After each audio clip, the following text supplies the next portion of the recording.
In this video I'm going to show you one of the easiest and definitely one of the coolest ways to earn over 1.6 million credits an hour in Gran Turismo 7.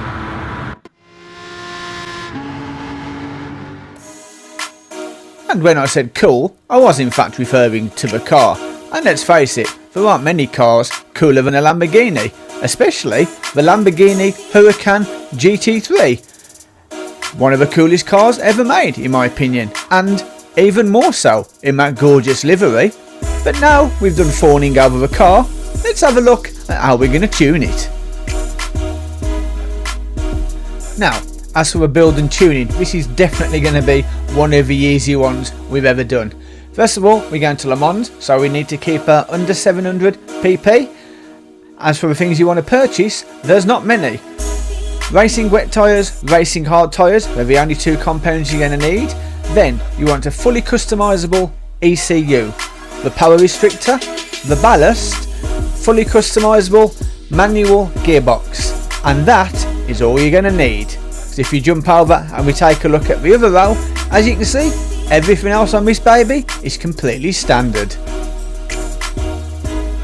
Now, as for the race itself, as I said, Le Mans, or Circuit de la Sarre if you want to give it its other name, and the specific race we are doing is the World Touring Car 700. Now you will find that in the European section of the World Circuits. And just before we start, I'd like to take a moment to thank all of you that have supported the channel recently. It really has been quite humbling to see all the likes, subscribes and comments you've all been leaving. You are all absolute legends. Now, if you haven't actually done either of those things yet, then, well, now's a good time. Go on, smash those like and subscribe buttons and you'll be a legend too.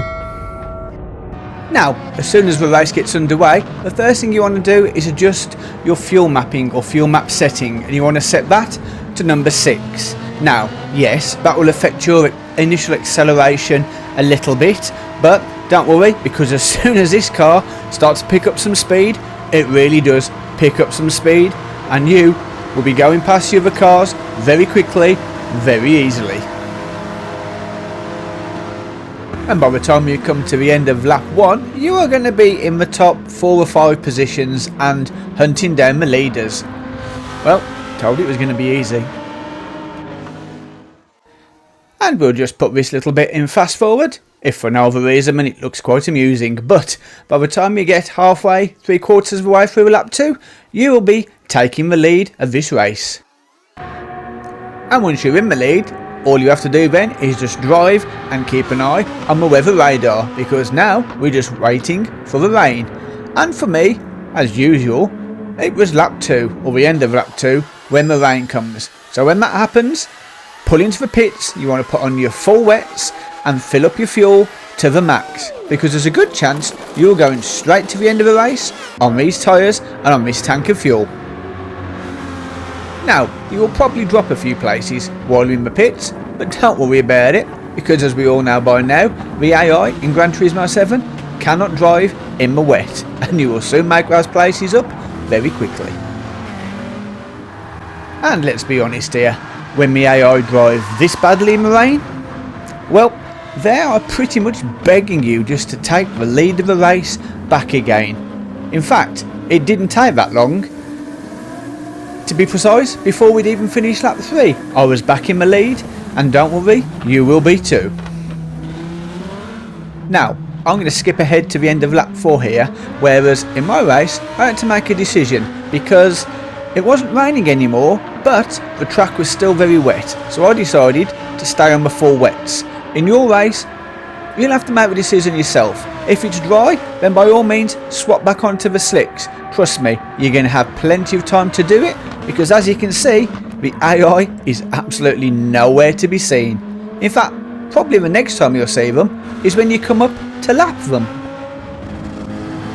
Not that lapping these guys is going to be difficult, because like I said, they can't drive in the rain, but at least it gives you something amusing to look at while you're overtaking them.